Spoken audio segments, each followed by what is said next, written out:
In 1945, American soldiers discovered a facility in northern China.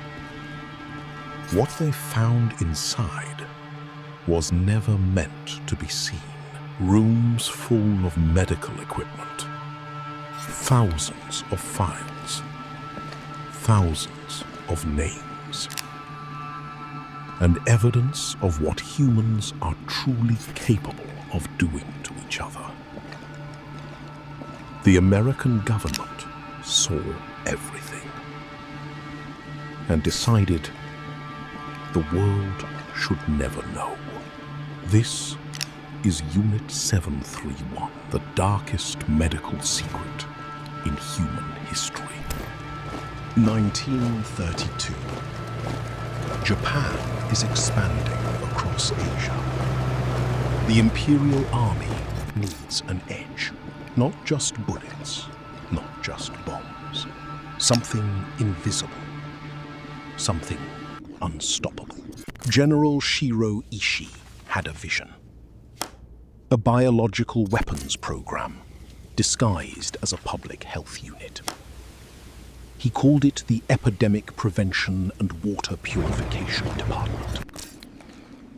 But inside its walls, there was no prevention, only experimentation. The facility was built in Pingfang, Manchuria. 150 buildings, 6 kilometers of walls, its own railway line, 3,000 staff members, and up to 600 prisoners at any given time. They called them marutas, the Japanese word for logs, because to Unit 731, they weren't human beings. They were raw material. What happened inside Unit 731 has no clinical name, no clean scientific label that can contain it. Prisoners were infected with plague, cholera, typhoid, deliberately, then studied as the disease consumed them. Others were taken to outdoor chambers in winter, their arms exposed to temperatures of -40 degrees. Scientists recorded exactly how long it took for flesh to freeze, for bones to crack, for frostbite to become gangrene. Some prisoners were placed in pressure chambers. Researchers increased the pressure slowly, documenting at what point the human eye would rupture. And perhaps the most disturbing of all, vivisections. Surgeries performed on living, conscious humans. No anesthesia, because the doctors believed anesthesia would contaminate the data. Organs removed, studied, weighed, while the patient was still breathing. These weren't rogue soldiers acting alone. These were trained physicians, graduates of Japan's finest universities, doing this in the name of science. Unit 731 wasn't just a laboratory. It was a weapons factory. Ishii's team developed ceramic bombs filled with plague-infected fleas.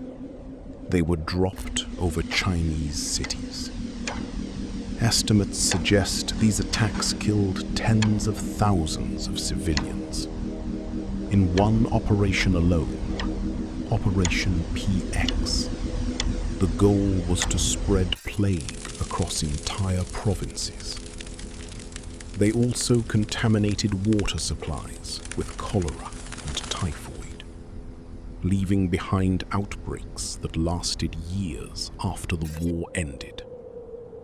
The biological weapons developed in Unit 731 were more sophisticated than anything the world had seen. And more. August 1945. Japan surrenders.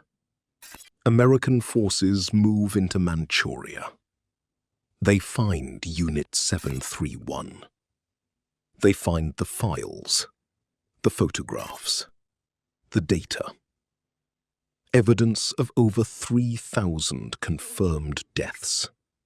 Possibly tens of thousands more. General Douglas MacArthur faces a decision. Prosecute Ishii and his team alongside Nazi doctors at Nuremberg, or make a deal. The United States chose the deal.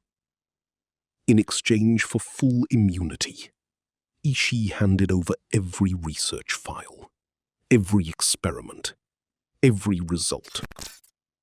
The US Army received decades of biological weapons data, paid for in human lives, and called it valuable intelligence. Shiro Ishii was never charged, never imprisoned. He died in Tokyo in 1959. A free man. Unit 731 is not ancient history. The last known survivor died in 2022. The victims' families are still alive, still waiting. History doesn't repeat itself, but it does get buried. And the only weapon against that is remembering. Subscribe to Chronicle Core, because the stories that were meant to be forgotten are the ones that matter most.